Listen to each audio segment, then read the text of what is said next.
Sa de ingenting? Bra fråga. Nej. Nu ska vi se. Den här skiten fungerar.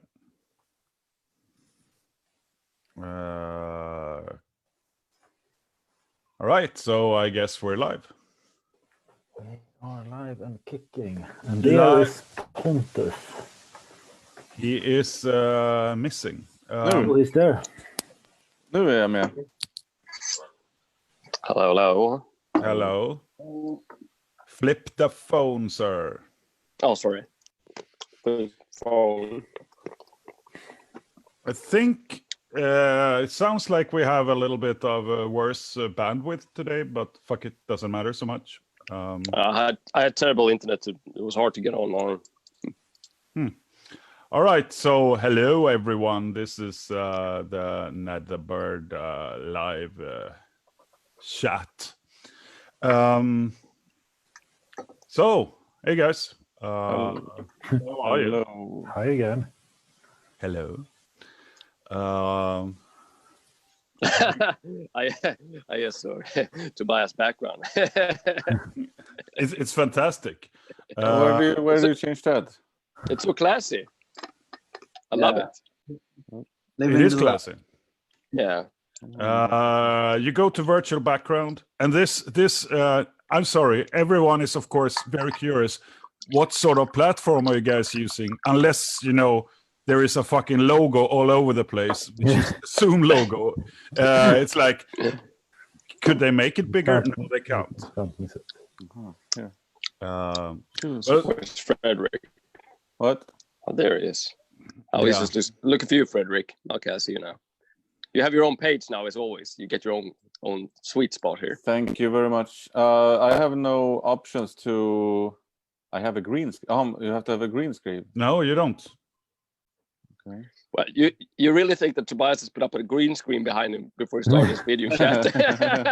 Why not? If anyone, he would do it. I have to add my own picture or what? No, there's some really bad ones also to choose from. Like No. the one. Not here. Can you come and fix my? There are like five stock photos. I picked one of them, so so there should be. How? No, there's no option. Yeah. Well, how about we stay with the background you have? We have to cancel the chat. This can't do this. Well, in any case, so happy Thursday, everyone. In Sweden, in Stockholm, currently it's a little past 8 p.m. 2000. How are you guys doing? I'm Nephente and the vocalist of Netherbird, and I'm doing okay. And better still soon. Yeah, no, it's all good, man. This is Bismarck from the same band. I'm just trying to get the chat going at the same time. I'm hanging over in the UK where I live these days, and yeah, it's all good. Lovely weather, which we can enjoy for 1 hour a day. Lovely. Yeah, I got that bonus. Yeah, no, but I can't complain. We're doing pretty well over here, and it's we have good neighbors, and it's a pretty good community out here. So it feels like it's really come together nicely. So yeah. In some sense, it almost brought people closer, I think. So. It's an interesting side effect of quarantine. Who would have known? Yeah, exactly. It's crazy. And actually, the rest of the guys, how are you guys doing? Because this is the entire Netherbird currently. We'll come back to that. But right now we're down to 5. Yeah, like just slightly bigger than your regular band. Yeah. which is not big enough. Yeah, hi everyone as well. Mick, currently bass playing in Netherbird in Stockholm with everyone except Bismarck, I guess. And yeah, enjoying the weather because we can actually go out if we want to. Yeah. Right, Tobias Jakobsson. I play guitar in the band, and yeah, just you're on holiday. Yeah, you're in Hawaii. What the fuck? So I'm far from everything, as you can see, but it's great here. It's great. Spending the days relaxing. I'm restrictions in work and everything. You know the story. Yeah. So you're working from home now, or are you working anything on location? I will work a couple of days next week, but it's a very it's kind of many events are cancelled, so Yeah. so it's not much. We are just there when it's necessary. So. Yeah. Frederick, how's things? I'm trying to figure out how to change the background, so that's my problem right now. Frustration. Yes, technology. That's my nemesis here on the world. Yeah. Fuck the coronavirus. Technology has always been my nemesis. Yeah, but what if this shit would actually spread through social media? We'll all be fucked. I mean, we're lucky it's not a Facebook virus. We got some people in the chat also. Hello, guys. From Portugal.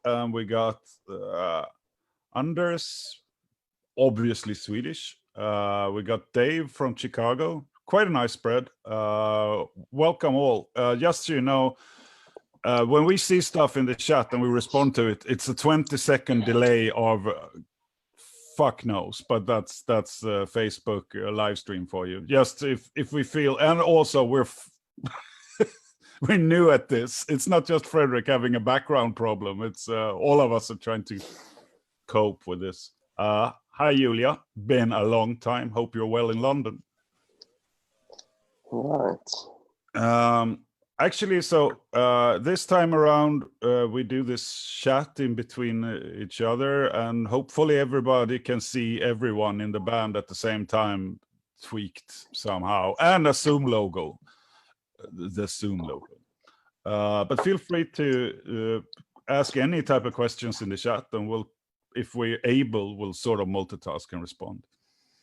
I'm having Guinness, that is good. Reflection from today was the first day and maybe the last day of summer in Sweden, so it's like plus degrees. Now it's almost 20 degrees, and I can say, because it's been really liberal with the restrictions here, but I think that is about to change, because today every fucking retard was crowding the patios outside the bars. It's not very clever, to be honest. So we'll see, but I think if that will persist, they will have to do restrictions on the Swedish freedom, I think. It doesn't look very clever. Yeah, you know, so far it's been, people have actually been staying inside, or a lot of people have been staying inside. Yeah. But I guess maybe it's just because of the weather. Yeah. Now, as soon as you see the sun for 2 hours, everyone's getting out anyways, which is kind of stupid. There is a guy calling us motherfuckers in the chat. His name is Carl. He seems like a really tough fucker. We'll have to bring him on later on to talk to him. I just realized you have to scroll yourself because it's not scrolling. So hello Isabel, hello Oliver, hello Dagna, hello Carl, and Anna from Kiev, Morgan, Ferenc, looks very advanced. Yeah, it's too advanced for us, Ferenc, as you can tell. Frederick. Yeah. And okay, I cannot 100% know that I am pronouncing your name correct. Are you based in Turkey?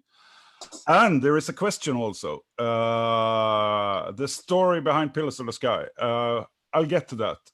Wally, cheers back to you in Virginia. I feel so fucking professional here, right? I'm just addressing people, but I cannot have a communication with the rest of you guys. It's I don't know. Yeah, I was like comment to what Anders Danielsson just wrote. That has nothing to do with Corona. He says there isn't many people in the north. He says, you know. Is there ever? Is there ever? The north of Sweden, it's social distancing comes pretty natural. Yeah. So yeah, love it up there. Besides the mosquitoes in the summer and the darkness in the winter, but it's fantastic when you catch it on the right day. So I don't know. We'll get to the story behind Pillars of the Sky. We'll definitely shed some light on that. Are you in Acapulco, Tobias? Yeah, We have it kind of looks like it. Yes. Yeah. He doesn't want to give away his location. I understand that. You know, he's a Yeah, very private man. we all know what's behind that background. It could possibly be his own island together with that Virgin guy. Could be. You never know. Yeah. But maybe we should address the fact that we're 5 and not 6 in this chat. We have a member who stepped down. Anybody care to comment? Yeah, I can comment on that one. It's very sad. It's a longtime friend, and it's a family member to me and for the rest of the guys as well. Johan has been a part of our band. I think he's been around our band more or less ever since the start, but I think he's been a part of the band since 2006. Was it? Could that 2007 maybe? 2000 something. Yeah, it's a long time. More or less. I mean, he helped us record the choir for Bullywed Black, so he's been around actually, not in the band, but around the band since 15 years back. Yeah. Yeah, that's right. But anyway, you know, times change, and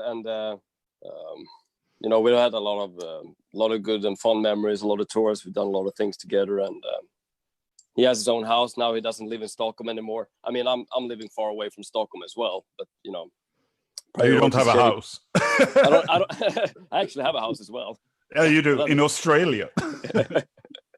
But priorities changes, and you know, life just takes on a different path sometimes, and this was his time, and we have nothing but good things to say about Joe, and we wish him all the best in the future. Yeah. It will still be a part of the band, more or less, because I think he's gonna come with us on the road anyway. I think he wants to go, and he's a very good sound engineer, and he's very, you know, it's so he'll be a part in some sense. He will be a part of the band anyway, but he won't be playing guitar anymore. Oh, and I mean, the thing is that I mean, you can always say so much stuff. There is absolutely nothing but love and respect, and I am pretty sure it goes for all 5 of us. I mean, we wish him the best, and but of course we are in the process of finding a replacement, and we will. So I mean, but you can never really replace a person. You will add another person who will do things differently and add something different to the band, and so it is it's an interesting process in itself. We'll see when we get that in place, but we're working on it right now, actually. Yeah. So anyway, we have a question from Oliver here, I see. Yeah. And Oliver is wondering how we always constantly end up having amazing drummers.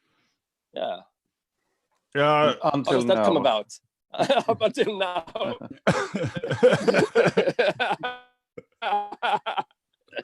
All right, Frederick. No. We love you. We love you drumming, Frederick. You know we that. do. But Frederick, how the hell do you end up in Netherbird? I don't know. I think we talked during a drunk evening at a bar. Yes. About it. That seems every kind time of we the pick up a drummer. standard recruiting way for bands, I guess. There is a special bar in Stockholm where all the drummers sit down and hang, and then, you just go in and pick one. yeah, exactly. You buy them a beer, and then they become your friend. Yeah.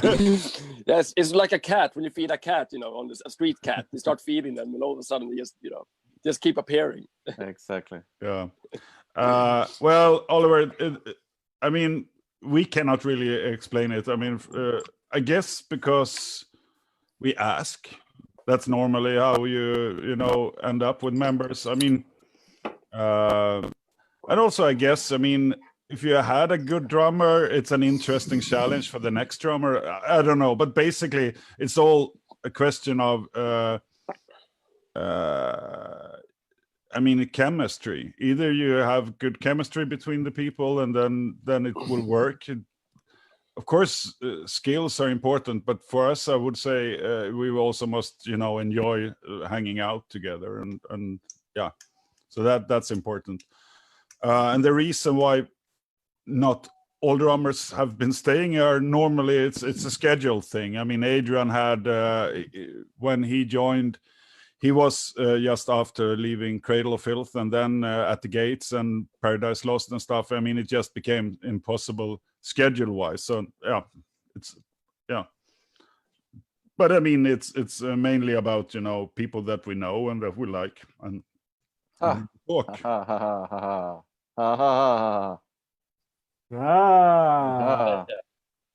Apparently, you have to be logged in. So Frederick just lost it. It sounded, but now. All right, I'll be back in. I have to try out these thingies. Great. I'm so happy for you, Frederick.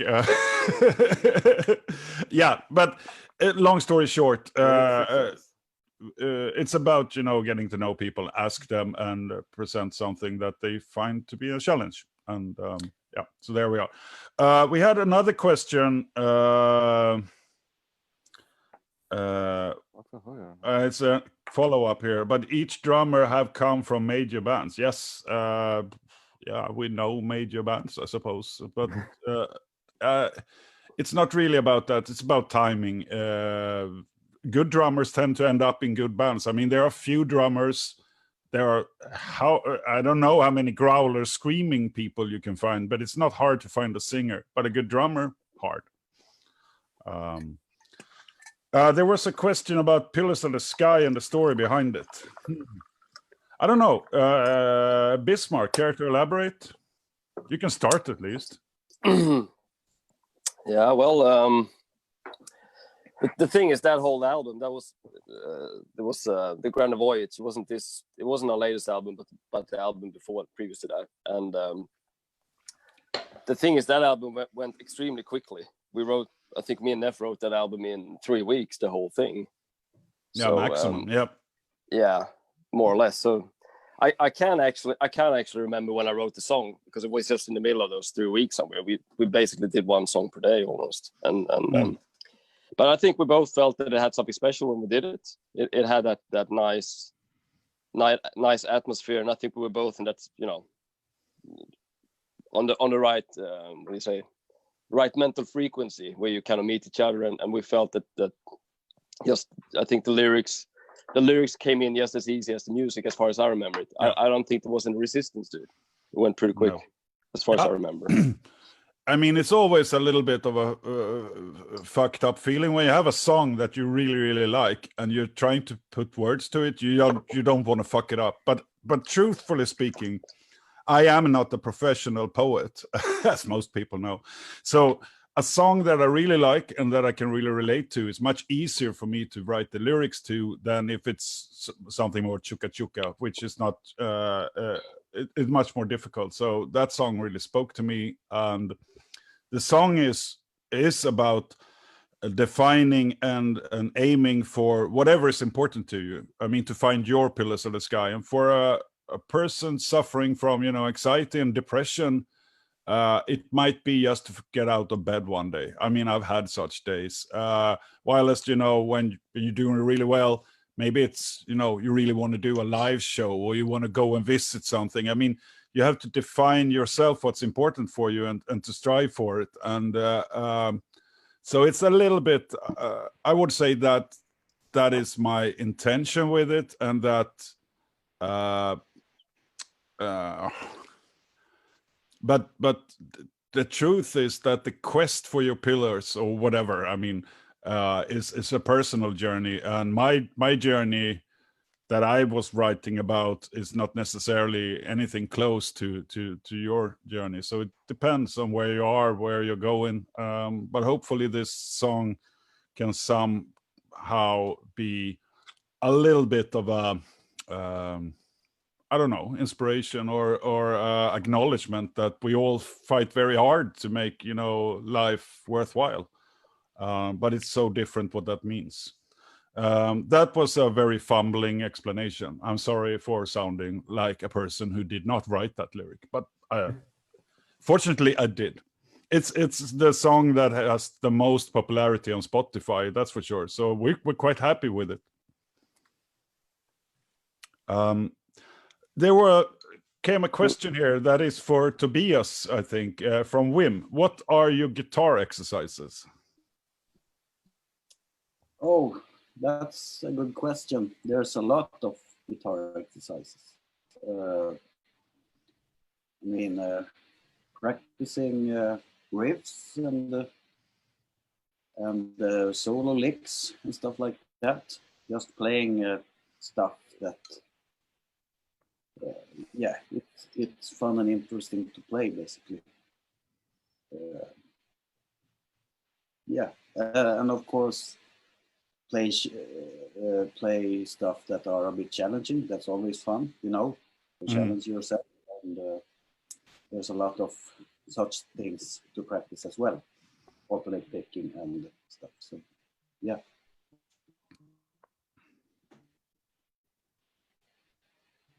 How much guitar do you play, Tobias? Approximately. Do you play every day? Yeah, now I definitely do.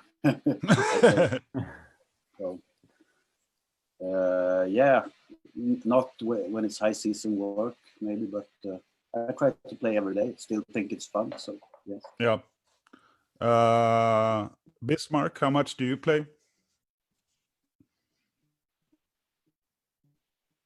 We lost him. He's frozen. He looks very still. It's that English internet. Yeah. He's very stern and very still, I must say. Oh well. Okay, so some other questions from Oliver. Frederick, do you play with click track live, or do you just use it in-ear monitor? Both.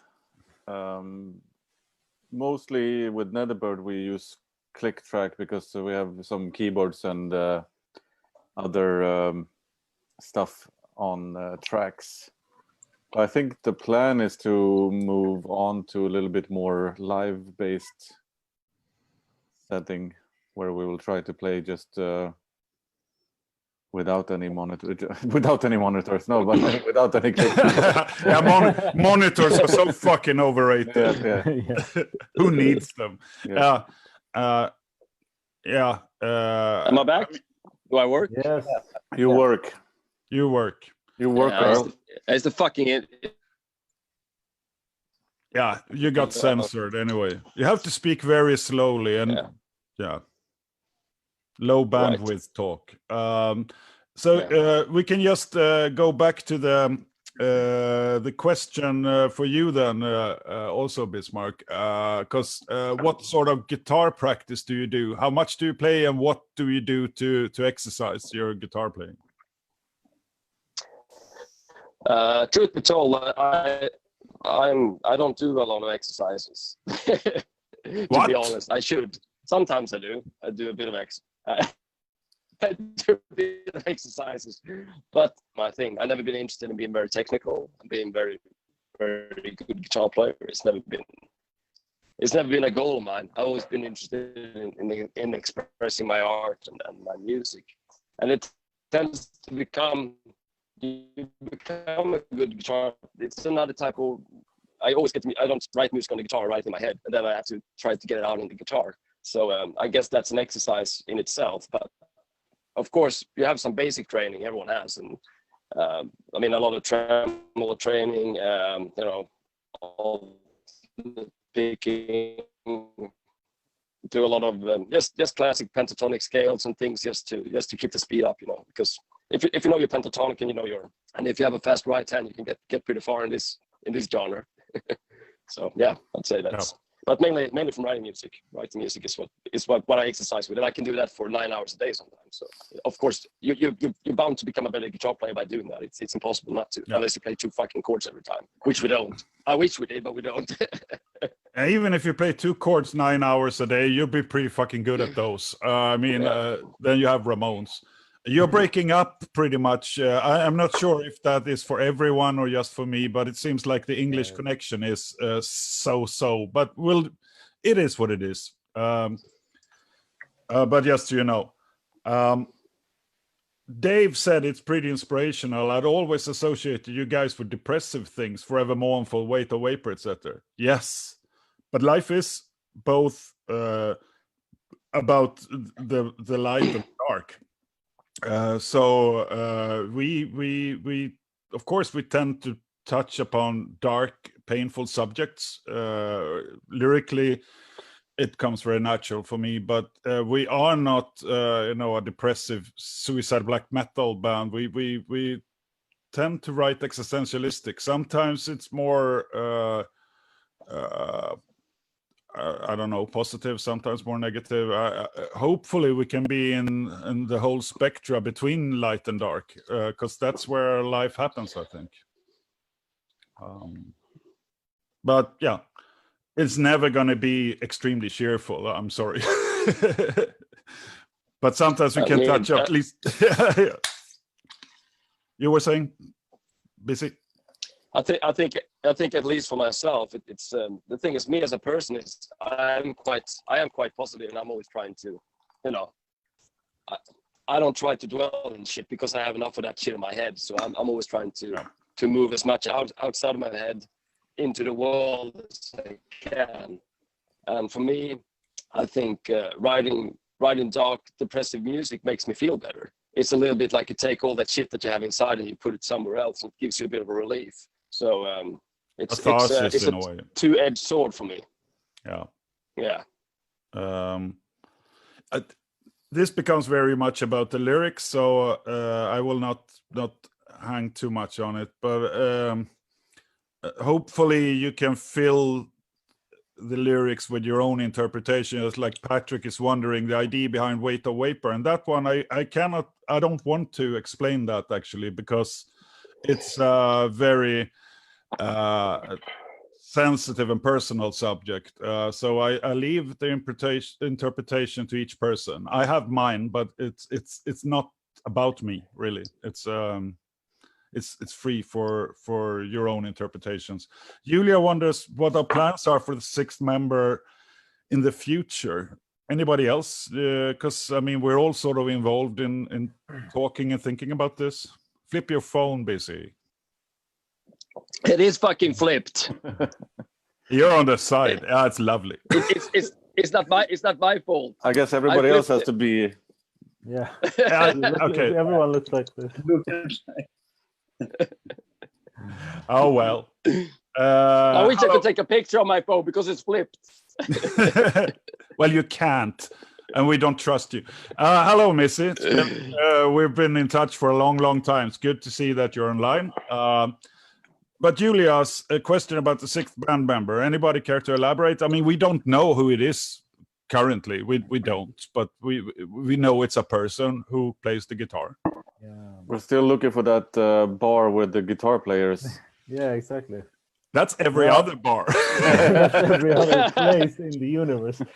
No, I was about to say a little bit like Fredrik said. It's the same thing with drummers, or how we found your drummers. We need someone who we not only trust as a great guitar player, but as a nice friend, as someone to hang out with, to tolerate on tour for weeks.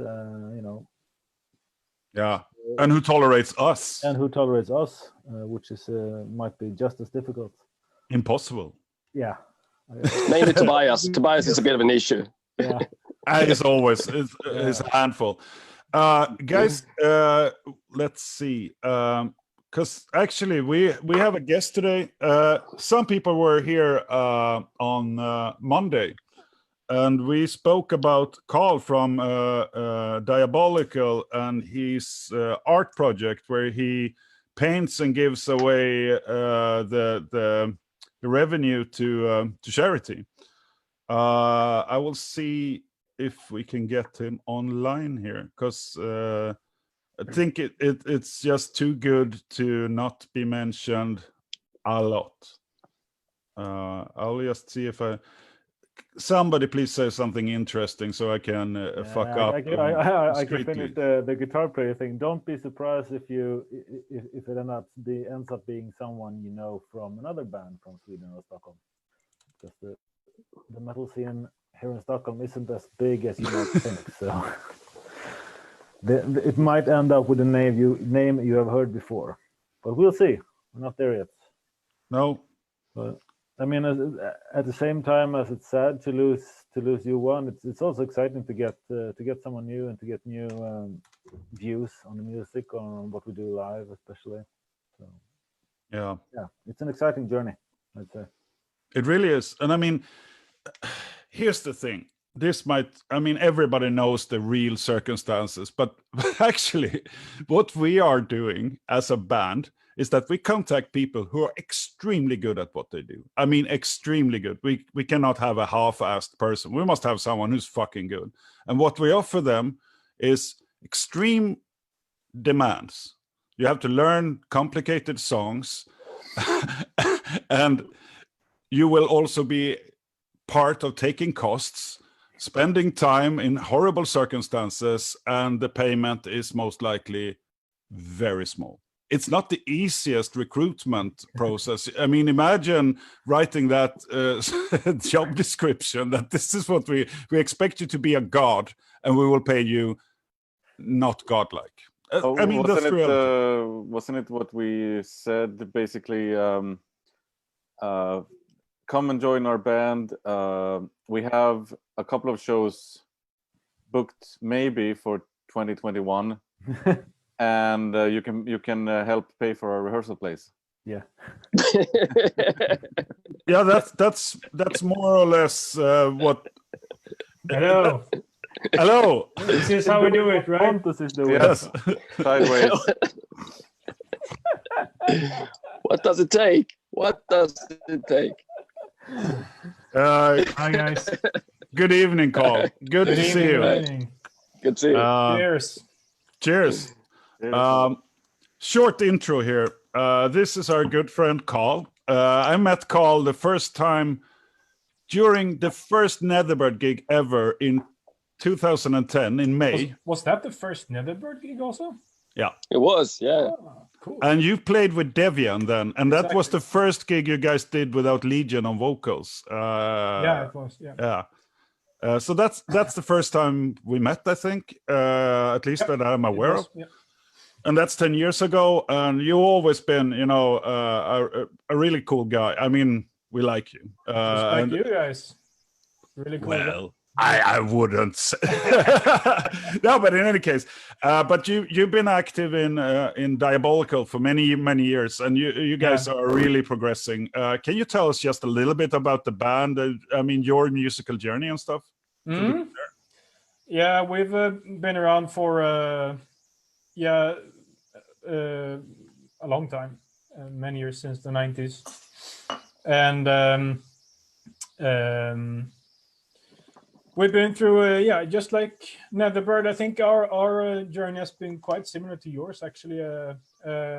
Released a bunch of albums, gone through some changes in the band. Nowadays, we're based in Stockholm, all of us, and we released an album about a year ago called Eclipse, and we've been touring with that album up until now. We were really lucky because we finished our latest European tour just right before all the shit hit all the fans, and everything was locked down. So that's pretty much it, I guess. It's really good timing. You guys, I mean, you really do top-notch productions also. It's not just, good song crafting and stuff, because you have a phenomenal producer in the band. That gives you guys. It's a luxury to have a studio producer in the band. We have Sverker, who's running Wing Studios in Stockholm. So it's 95% good and 5% bad, because we have infinite almost access to the studio, so we take our time we don't have any time pressure, so that's really bad. Actually, we take way too long time. Yeah, to produce stuff. Our pre-productions are basically like normal album productions. Yeah, I know. You Insane. tricked. I know that indie records that you're currently signed with, they thought that the pre-recordings for your album was the actual product, and that says something. when we play the pre-production songs for them, like a bunch of them, they're like, "Oh, so the album is done. It sounds great." Like, that's our pre-production. Yeah, and that says something, and I mean, it's highly recommended. We will post the links everywhere afterwards. Do check it out. Also, cool videos. You guys put a lot of effort into the videos, but the song crafting, the production, really top-notch stuff. So comes highly recommended. But you're not here so we can praise Diabolical only. You're here because we can praise. So we can drink together, right? Yes. Cheers. Cheers. Oh, it's a cheers. Yeah. But you are doing something that I think is really cool, because we've been talking about, what can bands do these days? Like, not trying to push your T-shirts on people. What can we actually do? This chat is one way for us to do something for people who might feel isolated or bored or whatever. I mean, we have plenty of time. But you started to do an art for charity project. Tell us a little bit about it. Yeah, so this unprecedented time in history sort of opened up something in me, I guess. I think this to start off, I think this is a really interesting time we're going through for us who are not the worst affected, who are just mostly sitting at home and having a lot of time on our hands to just think and just look at what's going on in the world. It's a good time for both self introspection and also looking around at the world and trying to think about what the fuck we are about think about yourself and all of this. And some like a couple of weeks ago, something happened, and I just started to paint. And as always, I'm a idea cannon of sorts. I always have lots of ideas. And I had an idea, of course. So I started to paint, and I just spat out like 7 paintings in a day or something. And I started to talk with the band, the guys in the band, like, fuck, we should do something about this. I'm painting. I can't stop painting. Let's do something. And we came up with this idea to also, because of the frustration that I feel and a lot of us feel, and we in the band feel, that you want to contribute to what's going on in the world, just not sit on your ass and get shit-faced and play board games. Not only, exactly. I do get shit-faced and smoke weed and play board games a lot of the time, but I also as paint. we do. So we figured we're gonna sell these paintings and donate the money to charity, which is what we're doing right now. So I've been painting for a couple of weeks. So far I've painted like 14, 16 paintings. I almost lost track. I have them on my wall. Can you show some of them now? Can you show the one I bought? Which one did you buy? Döden. Ah, right.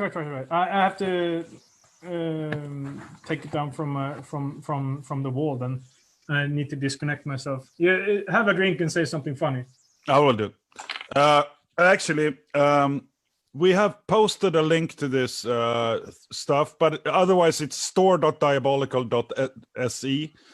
I think most paintings are sold, but as you realize, Carl is a pretty productive guy, so there will be more. And they are, I wouldn't say cheap, but the price is definitely, most people can cope. And I urge you, if you cannot buy it, at least, support it by sharing it, because I think this is something concrete where someone is trying to do something that will make a difference.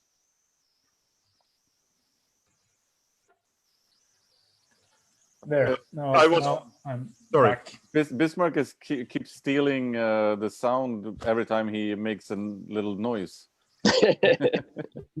Oh, this is the one that Johan Nephente bought. Yeah. It's called Död. Just Yeah, death. Death in Swedish, which of course all metal heads know. Yeah, and of course I had to buy that one. Yeah. And we just put up 4 new paintings. I put them up at 8 o'clock now. That I did. The last one hasn't even dried. I painted it today. The one hanging behind me here, and it was sold out within a few minutes. That one is sold, but the other 3 that we put up, they are still available. So if you think this is a cool thing, then please go ahead to store.diabolical.se. store.diabolical.se. You'll find the paintings, and like all other bands, of course, we made a T-shirt also. Yeah. Our T-shirt is based on one of the paintings. So Yeah. if you feel that you want to contribute, but the prices of the paintings are a bit higher, and the T-shirt is like normal T-shirt price. So if that's something for those who have just a couple of beers worth of, or 3-4 beers worth of money left, you can buy a T-shirt. If you have some more money and you want to contribute and donate some money to charity, you can buy a painting. I can also say that the money we're donating goes to a Swedish organization named Stadsmissionen. They are helping homeless people, elderly, isolated people, and families in poverty during the crisis here in Stockholm. So that's pretty much it for our Art for Charity project. Super cool. Thank you for taking time, Carl, and for making stuff. And I think like we're coming to that a bit later, but I mean, these times we all have to think a little bit outside the box, or we're forced, because otherwise we go insane, because the box is so fucking small. We can't move. I mean, it's a concrete box normally. I mean, I sit in an apartment all day.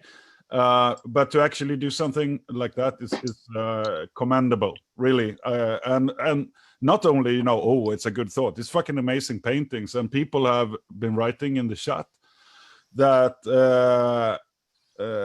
I mean, it's really cool to see you. I mean, I knew that you were, graphically gifted because you've done, artworks and tour posters and stuff. But this is a whole new level. Really cool.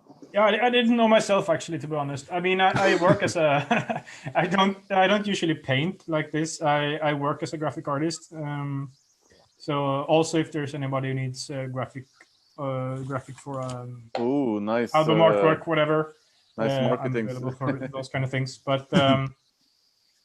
But these kind of paintings I basically haven't done much at all before. So this is also new territory for me, which is pretty cool.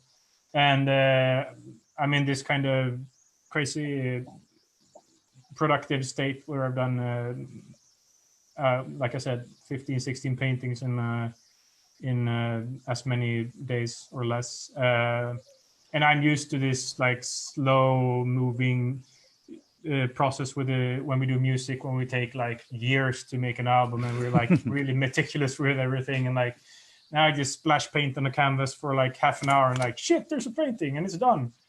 Yeah. But so that's a kind of a really cool experience for me too. So I'm happy to share it with other people and to make something good out of it also that can help people. Really cool.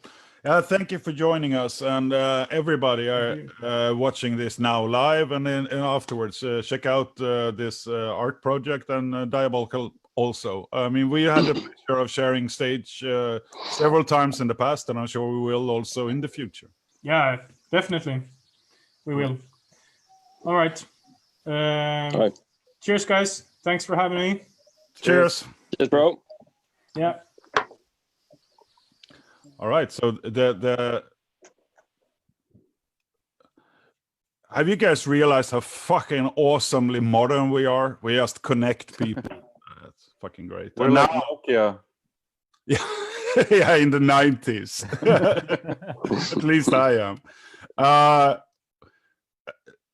But this is the thing. We will do these chats, I think, now and then, and we will bring people on because I mean it's not about us really, not just. I mean, Or isn't it? but it is. So now I'm going back to the questions. No, I'm kidding. I remember Fredrik playing an album a month, but he's a good drummer in Netherbird too. Yes, Marcus. Anna, whom I happen to have met, she's been around the band for ages, but she lives in California with her guy. I'm not sure they're married, but they've been together for quite some time.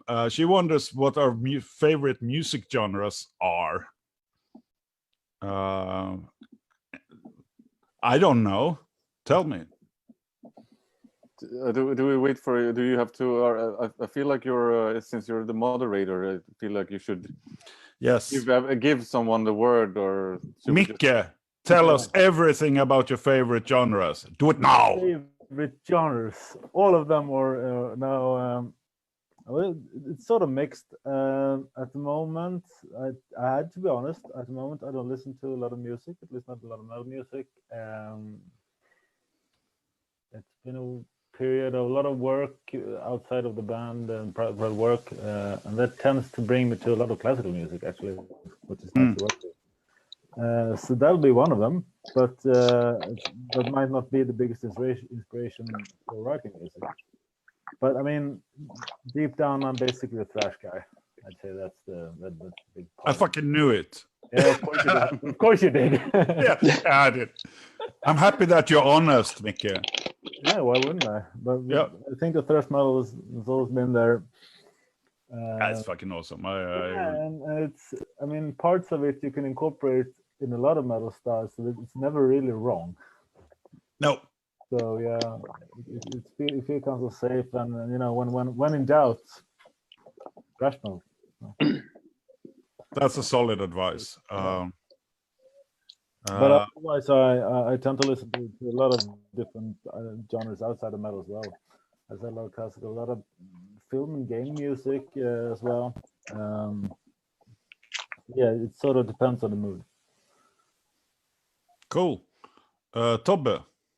Or Micke, give the word to someone. Oh, what a responsibility. I know. Yeah, me too. So I'll give it to Tobbe then. It was about yeah, what musical genres?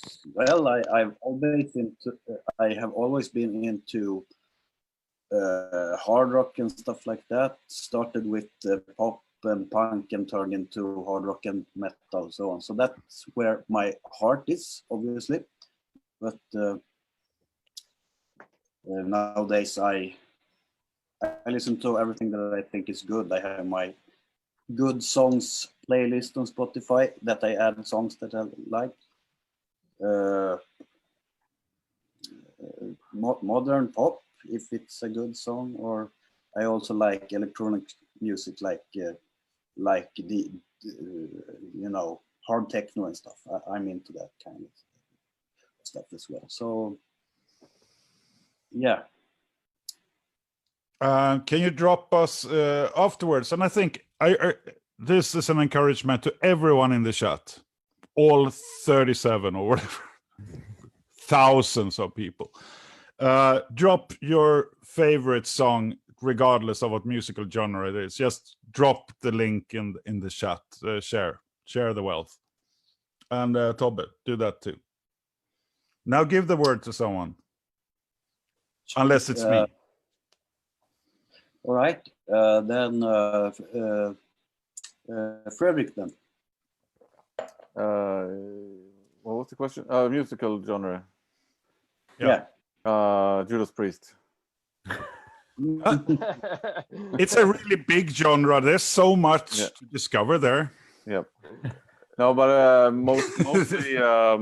mostly black metal. Actually, that's what I'm looking for the most. Yeah. But yeah, different types of good black metal. Can't you just, because everybody in the chat was not here last week, can't you just say 2 words about your newest project that you're drumming for? Oh, Vananidr. Yeah. 2 words. Yeah, band. That's 1 word, actually. Oh, band Vananidr. No, I don't Band know. Vananidr. I joined them in this winter, and it's quite old school black metal, and I'm having fun playing with those guys as well. It's super intense stuff. It's really cool. It's old school.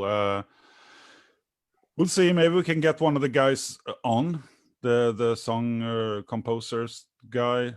Who knows? In any case, we can post the links. It's really cool. I enjoyed it a lot, even though I was a bit drunk when I saw you guys on Fredagsmangel. But I liked it.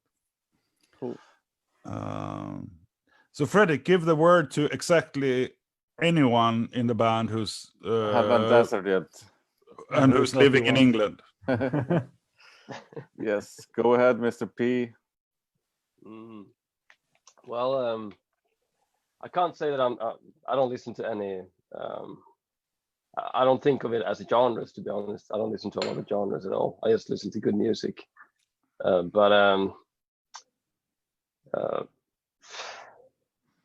would have to say rather bands that I'm listening to right now in that case, because it gets quite wide, you know. In the metal scene, the latest thing I've been listening to quite a bit has been Cloak, which I think is great. I'm into their sound and I'm into their music, and they're provokingly good, aren't they? Yeah, it's a little bit irritating, but it's okay. I'll deal with it. But as I'm getting closer to writing music for Netherbird, I actually stop listening to metal. That's what I do, because the thing is, it's very easy to get influenced by stuff that, or at least for me, by stuff that I'm hearing instantly. So I'm trying to starve myself as I'm getting closer to write music for Netherbird, so I don't have so much stimulants from the outside, so I can kind of like use what I have inside instead. So that's a bit of a strategy that I have when I'm writing songs, because then I don't feel like I'm copying anyone or like I'm accidentally, you know, ripping something off, you know, and it's a way of letting the music filter through. But I mean, I listen to anything that has quality and anything that feels true to me. I mean, I even listen to country sometimes, like Israel Nash. I think he's a fantastic country artist. Joe Exotic comes to mind. Joe Exotic, I Saw Tiger always comes to mind. That's on repeat. But he doesn't sing it. That made me sad. Yeah, this breaks my heart. It really does. But it is what it is. But other than that, other than metal, if I would divide it, if it wouldn't be metal, I listen to a fair bit of grunge from the 90s. I like that, you know, old Nirvana, old Soundgarden, and old Alice in Chains and these things. I think it's very inspiring. Yeah. Cool. That's it. I will delve into the chat here. Okay, so Wim wants to know, how do you write songs? Putting the same tempo riffs together? How do you start a song? I will just keep that short. And actually, Jakob Björnfot, who I will get back to, because we need to praise your latest creation. The songs are, I mean, the demos, music structures are made by Bismarck. I'd say at this point entirely, but somebody else could write something. But at this point, for the latest albums, Bismarck writes the basic structures. I interact with it, put a label, you know, a title on it, and write lyrics, and then we arrange the stuff and record them. That's how it's been.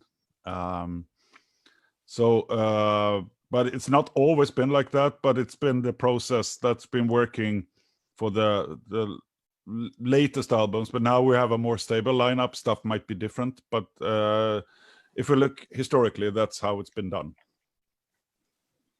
Okay. Any European invasion tours being planned for the after COVID-19 rougher times? No. It's not. I mean, yes, they will happen. Yes, we look forward to it, but it's not planned yet. Planning tours right now is absolutely pointless. Yeah, we look forward to it, of course, like every other band. But then it will be flooded with touring bands for a while, and but we will do select shows. We have we have a postponed festival gig in Germany that will happen next year. I'm sure there will be more.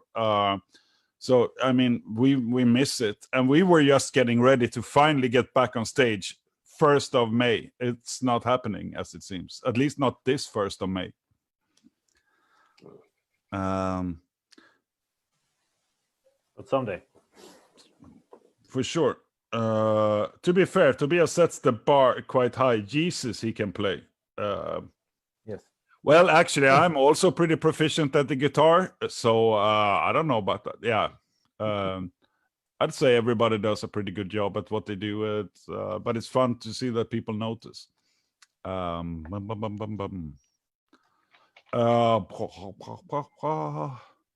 Been waiting years to see Netherbird live. Hope you guys can come to the US in 2021. Yeah. One can hope. Yeah. We hope. I mean, actually, it's uncertain that there will be even transatlantic travels in 2021. We don't know that yet. I mean, it might be some time before we can move between the continents. Who knows? We hope so. The US, ironically, is like where we have the most listeners, and we have them in New York, Texas, California, and somewhere else, but mainly those are the hubs. So I mean, that'll be an interesting but expensive tour. Yes. Yeah, the problem is it costs a fortune just to get to the States when you're a performing artist. You have to pay for visas and flights, crew, well, whatever. I mean, you have to pay for everything in the States. You have to pay for your own travel expenses, your own hotels, everything. So it's a pretty slim chance that we will do a US tour at this point, I would say. Yeah. Oliver is wondering, will there be a reissue of Ghost Collector? Funny you mentioned that. And I did not pay you, Oliver. Maybe I have one here in my war box. No, I don't. There is a reissue. Does anybody in the band actually have the new Ghost Collector somewhere available? Nope. Haven't you bought it? What the fuck? Okay. Yeah, I did, but PostNord fucked up and I never got it.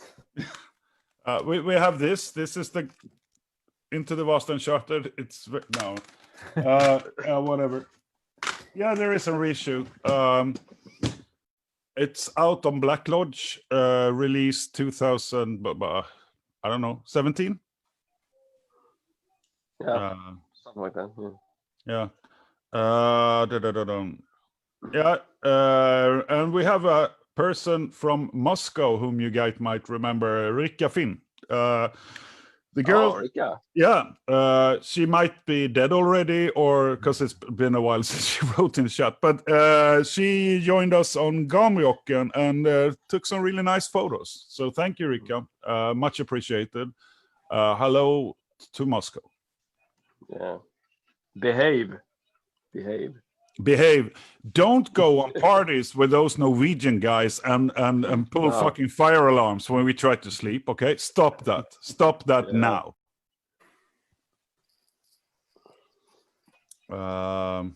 Seemed like you were waiting for a reply somehow. Yeah, I mean, I'm just telling the universe. Yeah, she knows. Alan, this latest album was fucking epic. I hope he talks about Into the Vast Uncharted. You have quite a following here in Alberta, Canada. Will you do any online concerts? Big question. I leave that to we have some sort of connection problem. No, fuck it. Let's just pretend it's working. Can anybody in the band respond while I go and get tobacco? What was the question? Will you do any online concerts? Oh, We haven't planned any anyway. we So, could theoretically, but it's hard when we have one guitar player in the UK and we are in Sweden, and we're missing one guitar player. Well, Tobias is very flexible though, so maybe you could have one of those with two guitar necks on it. You know, Yeah, we talked about that before. It would be very classy. I think it would suit him. Yeah. that was what it's called, Michelangelo guitars, you know, that the four neck guitars, you know. It's Perfect. Yeah. Yeah, no, in theory we could have done it, but I think it's going to be more likely that the guys might maybe do something from the rehearsal room in Sweden, I'd say. I mean, and that's a different experience again, you know. It doesn't matter if the way that we rehearse, I mean, my guitars are already recorded over in Sweden anyway. Like, we have rehearsal tracks, so when the guys play in the rehearsal room, they have my guitars there already, you know, what I'm playing. So They kind in of a sense, but they're there. yeah, it's a little bit sloppy, but I made it, you know, it's a one-off. What can I say? It has to be real. No, but so in theory they could possibly do it, I guess, from the rehearsal room, if they just to give it a different experience. But we will not do any shows, and I don't think that's representative for what we do anyway. I mean, black metal is supposed to be experienced either on an album or it's supposed to be live, in my opinion. I don't think, for me, it doesn't do much to see it in a contained environment where everything is safe and produced and you know, put into place. It's not that type of music, you know. It's supposed to be a force, for me at least. Yeah, I agree. It needs to move there. I am pretty known for always using really good ways of expressing stuff. Well known. People actually often call me and it's like, Johan, how would you express this in a way that nobody understands? Well, listen to this. For me, to live stream black metal is a little bit about like you have a soft porn version of sex, you know, the Italian one from the 70s, or you have the real deal. I don't want the streamed version if I need to. It doesn't really you can't really translate black metal and the movement and the feeling of and the atmosphere to online, in my opinion. You can do it with a lot of, if you have a really good production, but that's not the case with most people. You just put like a webcam and then you hope it is enough. For me, it still feels like a TV studio anyway. Even if you would do that, for me, it feels like it's a TV setup or something. It just doesn't. 70s porn. Just doesn't do it. No, 70s porn compared to the real deal. But it works really well, I think, for acoustic music, for instance. Then it's a very different thing. It can be really, you know, you can interact with the audience, you can do stuff. But our shit is more like a dark machinery. So it's basically we just deliver. And it's hard to really mean it when you stare into a camera. But that is what we do now when we mean it. Yeah. I don't know, but I think it's hard for us to do it and do it well. Yes, and it's not. It wouldn't be. I mean, I could see us doing it for fun, just like. I mean, I would never try to, like I've seen some bands do, sell exclusive stuff that you can buy, like a live or live stream show. But I think we would never do that. But I also don't think it would be so interesting to see us play in the rehearsal room, dabble with the sounds. No, I mean I agree. But I mean, hats off to the bands who really pull it off and do something well. But I think you need multiple cameras and you need, you know, a video producer and stuff that we don't have in order to make it captivating. It's a different. You can't just, you know, put a GoPro there and hope it's, you know, like being on a concert. And I fucking rather watch, you know, a mobile YouTube video. Yeah, but if you go to the length of putting in a producer, you do multi-camera angles, and you do everything, you do like a whole live show. There's really no point in doing it, streaming it live. You can, I mean, it's like recording a DVD, and you can sell it to anyone, and nobody. Yeah, I agree. So, and then you use several backing tracks anyway, and in the end, it's like and if you're not happy, because no one will know if it's live if you don't, you know, have a watch. Yeah, I agree. Background, and you can just re-record it, and probably, yeah, you will lose all the feeling of the live gig anyway. So yeah. I have some bad news. Because of bad planning, I have to leave the chat with you guys for tonight. You know, that's on you. Yeah, I know. Because now everybody will hate us afterwards. Yeah, I but know. Okay. I know they'll hate me, but I'm okay with that. So it's fine. No, sadly I have to go. Thank you guys. I guess I'll see you later. Thanks everyone who's joined us and asked the question and so on. I hope we'll do this again. Yeah, we will, I think. I'll try to stay later. Or we'll see you in some other way. Thrash on, guys. See you. We have some more questions here. Which songs do you prefer to play live more? Old stuff or new stuff? I mean, for me, it's an easy question. For some of the other guys, even easier question. Frederick. Definitely the newer for me, because that's the stuff that I've recorded. So that's the stuff that I feel most comfortable with. So absolutely newer stuff. Yeah. I just think the newer stuff, the Grande Voyage, Into the Vast, is the stuff that feels the most relevant, and also it feels the best in the rehearsal setting, I think. Tobias, Busy, your thoughts on this? Yeah, I agree. The newer stuff is we have rehearsed some of it recently, and it's very fun to play. Last record, I would say Pillars of the Sky is a very nice song to play, obviously. But we also have some old material that is awesome as well. And actually, just Pillars, we also extended that a little bit to include what I think is a pretty amazing, you know, epic solo ending where you play lead. It's really cool, Tobias. Yeah, we added some stuff there, yeah, for the live version. Bismarck, I know you dream about the harder parts of the Monument, the more acquired taste of Monument Black Colossal. I know that's what you're craving to play, but please lie for everyone. Yeah. No, I mean, I mean, I lived with the songs longer than anyone probably, because they show up in my mailbox first, and then they continue from there. You know what I'm saying? So definitely the latest stuff. I get quite easily bored, and that's why I stay productive too. You know, and buying a lot of stuff. So, but the last album is the album we've done with this complete lineup. So it just makes sense to me. That's what's fun, because everyone has their own touch on it. Everyone has their own identity. Like Frederick says, he plays the drums on it. So for me, it just feels. The other stuff is more about interpreting other players' style. You know what I'm saying?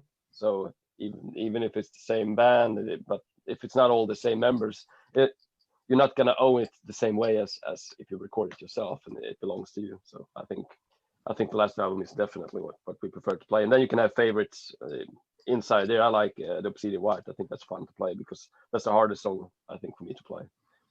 For various reasons, mainly because there's a lot of details in the song that no riff sounds the same. It's always something small in it, so it's a lot to keep track of.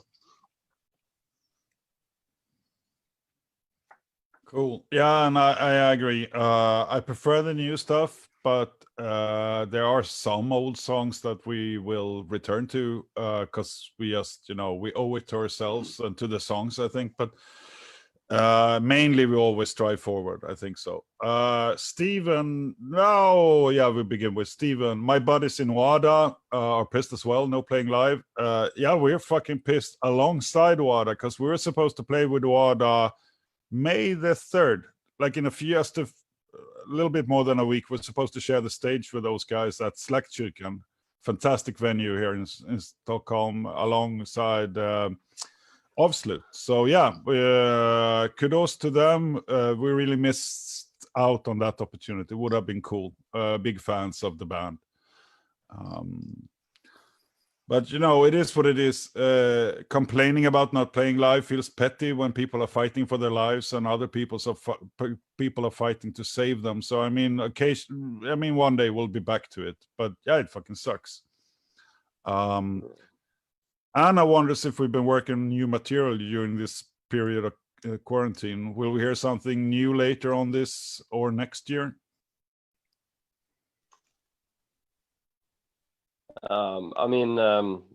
This that's being created in the dark. But and I think we're planning to do something this year. Definitely, I think that's the plan. I don't think we're gonna make a full album this year, and I don't think that's been the plan either. I think we're gonna try to do it more in sections this time. So don't be surprised if we might come up with maybe an EP or 3 songs or something this year. I would say something like that.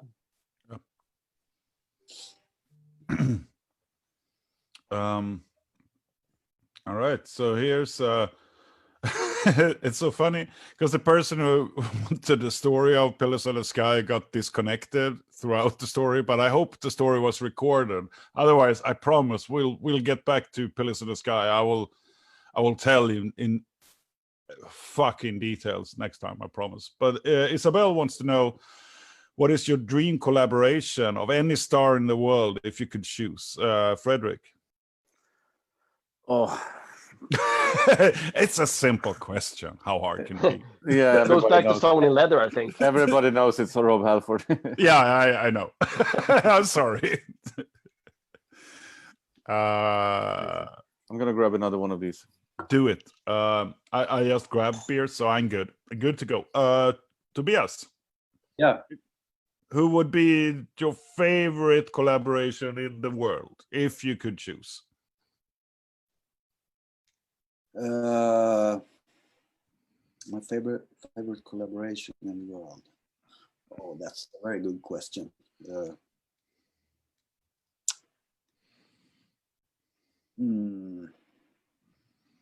I guess I just have to pick someone. I mean, I would like to work with either, of course, Iron Maiden, but if we take something more to our genre, maybe Gojira or Emperor or something like that. Some of my bands, that I like in our genre, so to speak. So, yeah. Busy? Yeah, I mean, in our genre, I think we've had the pleasure of collaborating with a lot of good artists already that I've been looking up to in my life and things. So I think we've been quite blessed that way. Mm-hmm. But I mean, if you're just gonna take it, period, whoever. I mean, for me, it would be more interesting to collaborate with Paul McCartney or someone like that. I think that'd be much more fun than trying to find someone in the metal genre. As for me, because I feel that I already have that. I feel that we more or less could pick up the phone and we could find someone in the metal genre to work with if we wanted to. But yeah, it has to be something that's out of grasp in that case. I think that would be quite interesting, something like that. For me, Nick Cave would be high on the list. Loriana McKinnon would be even higher on that list. Dead Can Dance. I'd take time if they call and say, fuck, we need we need to bounce our artistic career. Can you help us out? We know that you make shitty, explanations using Italian porn examples. So I think you could do something. But truthfully speaking, I'd say the most interesting is the least expected sometimes. So you never know. Currently, I'm extremely into the music soundtracks of Gustav Spets, Swedish guy who done amazing stuff. I would love to make some sort of collaboration at some point. It's doable. I have no idea what it would mean, but we'll see. But it's a good question. I haven't really thought so much about it. Julia wants to know how much time does it take to prepare you for a live tour with a new album together as a band? I don't know. I'm extremely skilled, so I'm always good to go. That is not true. Frederick, thoughts? It's always about the weakest link, Tobbe.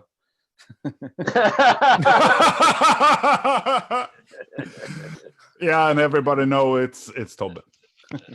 Yeah. No, I'm just kidding. Yeah. That's why I'm on a desert island now. Yeah.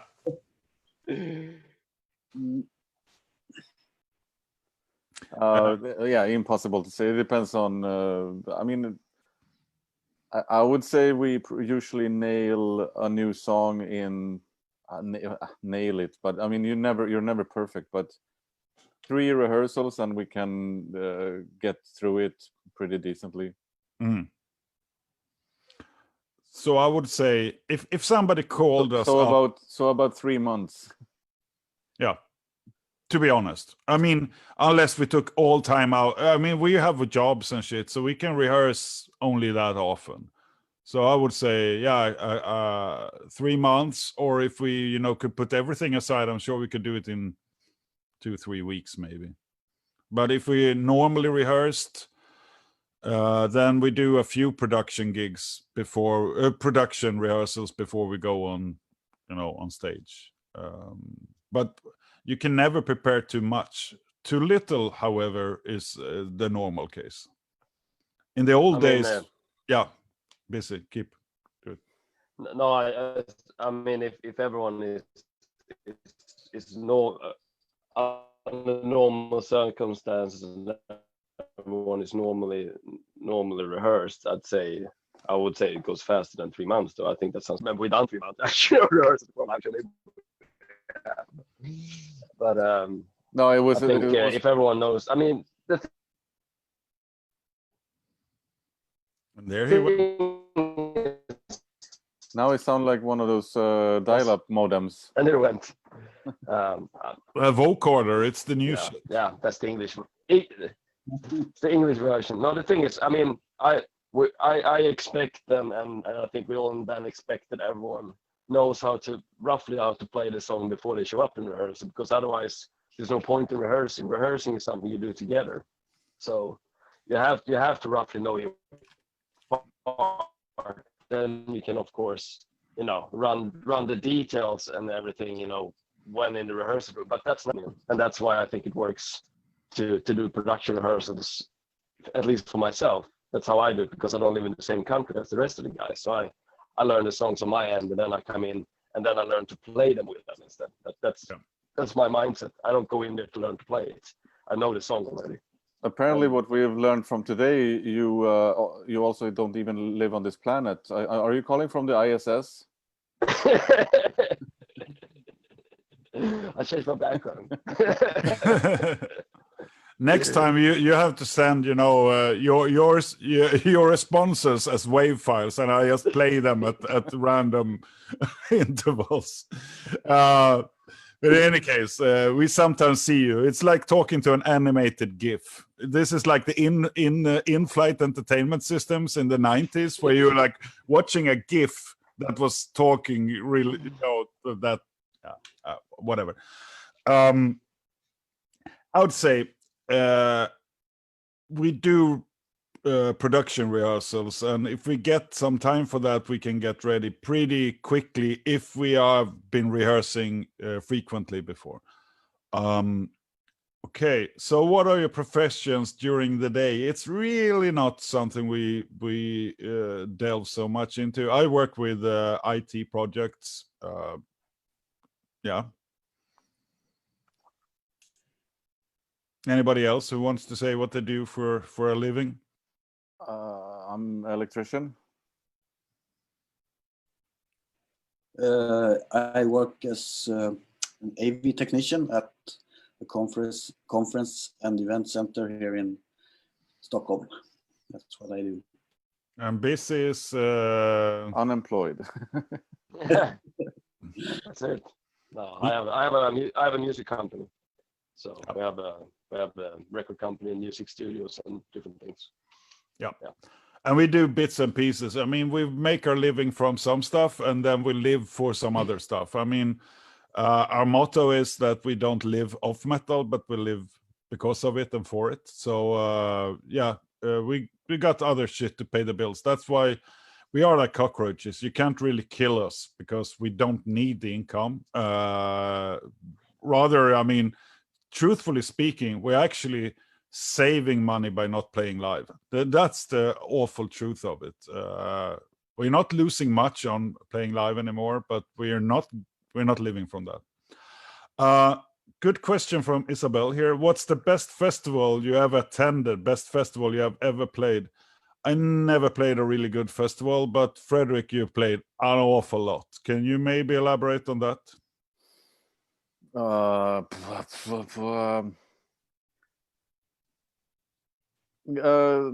Ask someone else first. I need a second to think. Yep. Okay, best I ever attended as a human being was Hellfest in Clisson, France. Fantastic festival. Love it.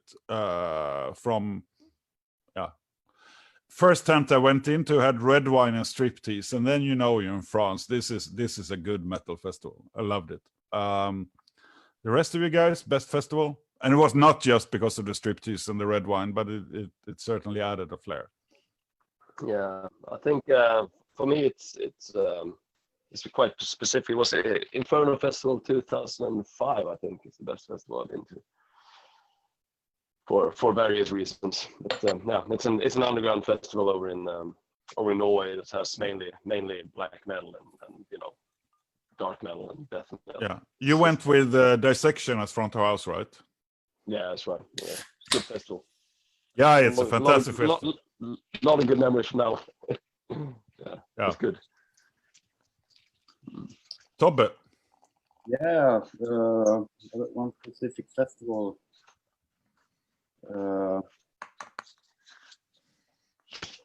I was at Metal Town 1 year. I haven't been there a lot of times. But, that's Gothenburg, Sweden. Oh. Yeah, I think it was like 2009 or 10 or something. But that was an awesome year for Metal Town. And I also been to Peace and Love a lot of times. But they had some really good years before they quitted. So that was at the end it was a great festival, I think. Yeah, I also have to say Roadburn and Neurotic Death Fest in Holland, because it's at the O13, which I think is the best venue I ever been to. I also have to say I went to the Bolt Fest, Bolt Thrower Festival in London, and I missed Bolt Thrower. So yeah, and I paid. I was there for Desert Fest, but I got really drunk, and I realized that Bolt Fest was happening at the same time. So I managed to find a person to sell me a ticket for a huge lump of money. And I went there, and I only got to see Discharged, that I don't really like, and then I missed Bolt Thrower. Yeah, so that was the worst festival experience, at least the most expensive one. Yeah, I'm ready. I've thought I've went to the back of my memory bank, and I think I have to address this as two different persons. Either, I mean, there's a difference between playing a show And I mean, on when you're on stage and just interacting with the crowd, that's one thing. But there's also one thing when you're the band member being off stage and you're just how you're treated at the site. I mean, how everything is with everything from catering to our hotels, transports, and everything like that. And as just being a guy in a band, attending a festival and how you're treated at the festival, I would say House of Metal in Umeå, because they have really nice hospitalities, and everything is just working really nice. But on stage, obviously, any outdoor big festival with lots of people, probably Partisan is up there in Germany. Yeah. And as a visitor, I probably would say Wacken, but Wacken in the early 2000s when it was like mid-size, when it was still manageable. Yeah, and I think it's too big now, probably. Yeah. All right, yeah, so different things. There is a festival in Botswana that we've been invited to play. We haven't, but I fucking would like it. There's also a death metal festival in Tibet. I mean, yeah. So there will always be festivals that, you know, are like the unicorn of festivals. But the Botswana...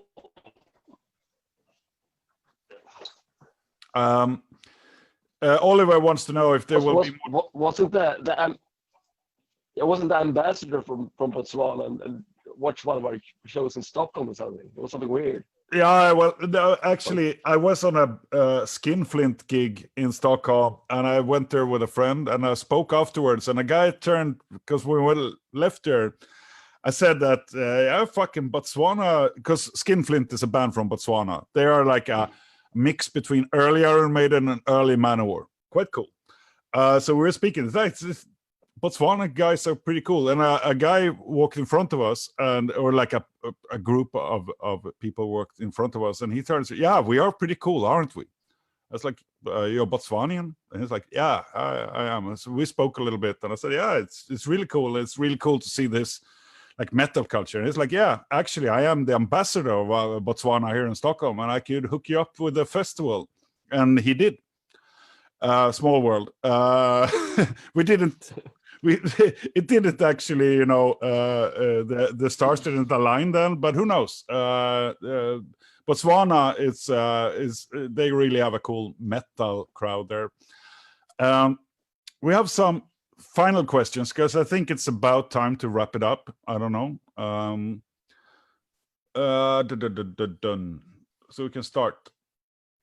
Will there be more drums videos, Frederick? Yeah, that's a good question. That is a very good question. If someone comes and record me while playing, yes. I'll fucking do it. If I have to deal with the technology myself, then it will take a while. Yeah. I really fucking love drum videos. I like yours. I like every drum video, because it's an instrument I will always be baffled by. I admit. I'm just like, wow, how can anybody do that? We're the octopuses of music. Yeah. You are. You carry the heaviest load. You play the most difficult instrument, and you are rarely in the photos. I wouldn't say that. Oh, well, at least the singers are absolutely, well, you know. Will Netherbird ever play Wacken? Oliver asked. Well, it's not up to us. We would not say no to Wacken. Oh, we would actually, if we get to play behind the, you know, the Langos beer tent. Yeah, behind the beer tent on a Tuesday morning, we will say no. But of course, everybody wants to play Wacken if you get, you know, a decent chance to do something good. But we would never play a gig where we're standing, you know, basking sunlight, and we have, you know, every shitty circumstance against us. Then it's not so interesting. But of course, the right spot at Wacken, it doesn't have to be, the biggest stage. Rather, that would be wrong. But everybody wants to play good festivals, and Wacken is one of them. Sure. And I beam up again. I want to know everything about Luna Pendulum. What a great piece of art. Cheers for that song. Helped me so much when I coped with loss of my daughter. Oh, God damn. That's... Yeah, that was really dark. And I that actually affected me a lot to read that. I'm really sorry to hear that. We will write to you in person. We will. If we did anything that in any aspect helped you with such a huge blow, I am happy. But it's much bigger than our music. But if it does anything to alleviate any of that pain, we're happy to be able to do that. But it's that is tough. And this is the thing: we write music, and sometimes it seeps into a circumstance which is much larger than what we can ever imagine. But if we can do anything that is of any importance, we're happy, and we're here. We'll write to you afterwards, because I'm so sorry to hear that.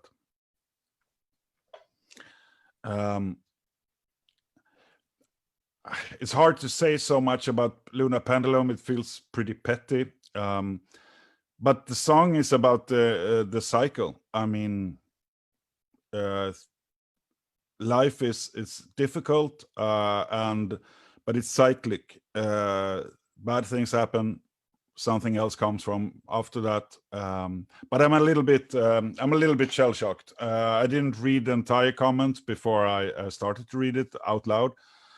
But we will write to you in person. I think that's the best, because I can't really articulate something of any importance in comparison to that comment.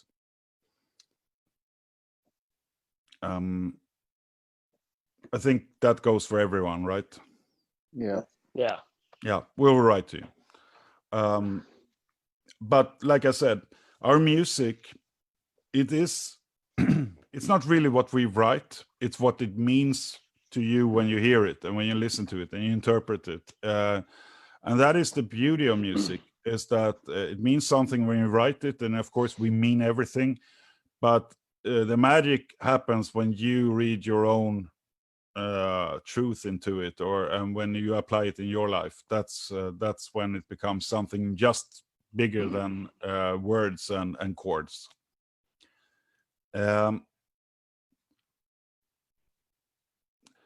Do any of you know Blood Harvest Rodrigo? No, I don't.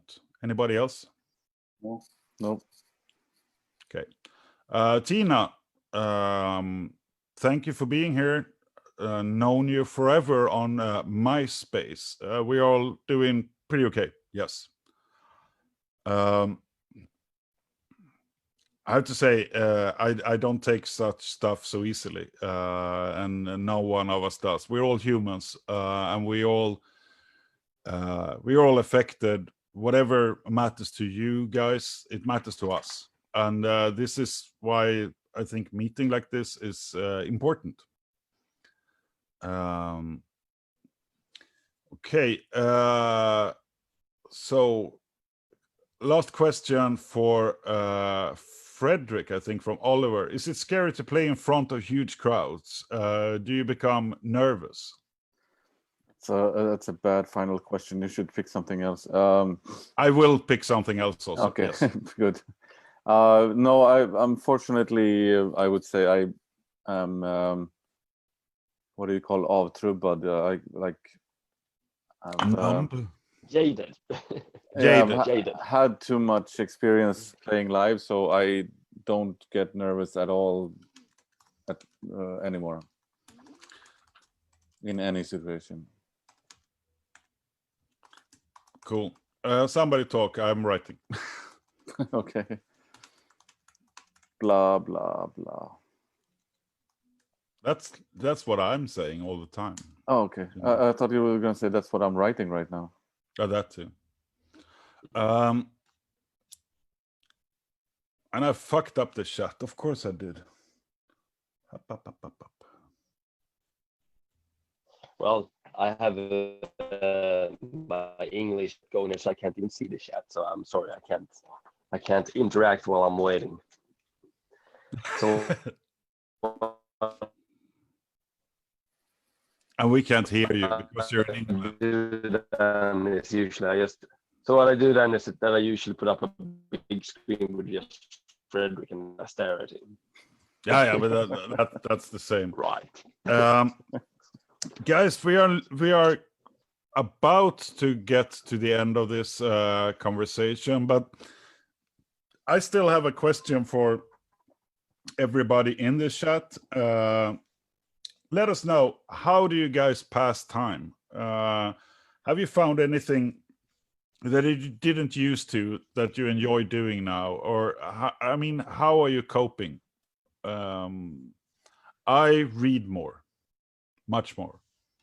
It's not new, but it's something I haven't been able to do as much as I am able to do now.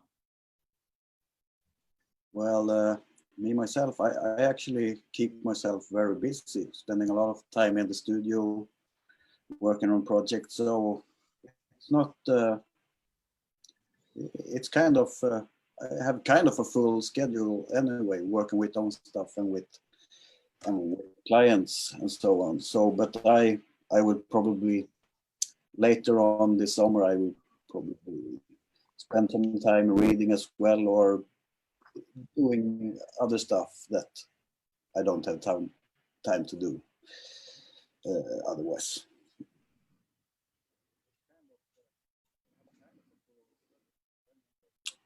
Fredrik? Hello. Hi. About like the thing is that we don't really do quarantine, so for me there is absolutely no difference. I go to work in the morning and I get home and I talk to you guys, and then I pass out in the bed. I was sick, so I think I probably had the corona thingy for 2.5 weeks, and I was home from work for 2 weeks, and that was it was good times. I enjoyed it. I watched all the series on Netflix. I've seen them all now. And yeah, that's what I do. I watch series.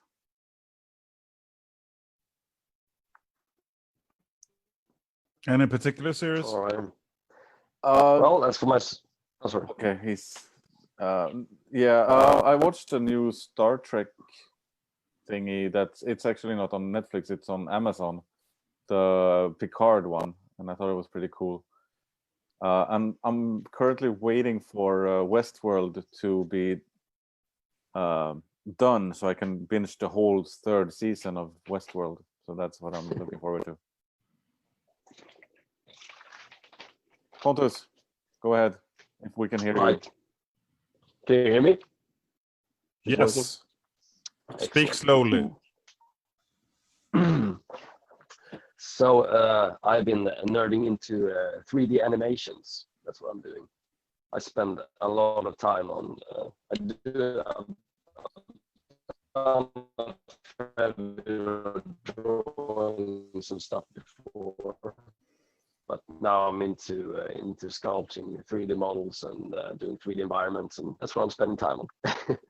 The funny thing is that even if that would have been perfect sound, it would have sounded the same to me with just describing some sort of technology. Technology. Yeah. 3D sculpting, for fuck's sake! We'll wire you up. We'll send help. We'll send a Nokia phone for you. we'll send help. No, but most of it was audible. But it sounds like a vocoder at times. I see also that people are sharing stuff in the chat because we are closing it up. But I need to end on a slightly lighter note because otherwise I'll go insane, I think. movies, shows. Anna is finally got time to learn and practice Swedish, working most of the time. Ja, men det är jävla kul att höra, måste jag säga. Att lära sig ett språk som ingen jävel egentligen behöver eftersom alla pratar engelska. Vad säger ni? Ja, absolut. Keep it up. Det är skitbra att kunna svenska. Men Anna, fortsätt öva. Det är bra. I just said that Swedish might not... It's a cool little exotic novelty that you can learn. But I'd say you also get by in Sweden by English. Most people speak fairly good English here. But of course, we appreciate people speaking Swedish, just like Ukrainian people really, I know, appreciate if you speak Ukrainian, not Russian. So yeah, of course, it's cool. But I think we will never really understand why people learn this language. But then we realize, okay, so it's the metal lyrics and stuff. So it's pretty cool. Yeah, we always I'm happy to hear it.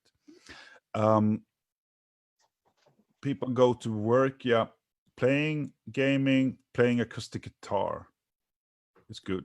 Fy fan, says Ken. Ken, you got it.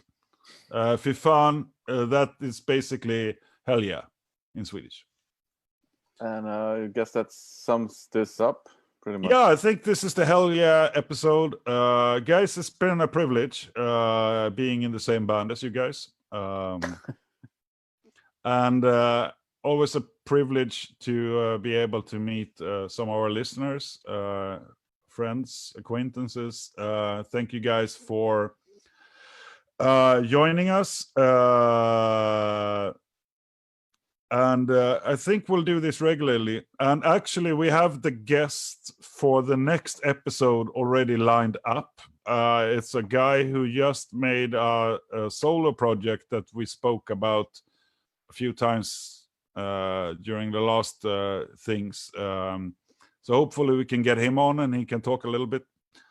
And keep the conversation going in the comments. We'll be there. And until next time, which might be in a week or so, I suppose.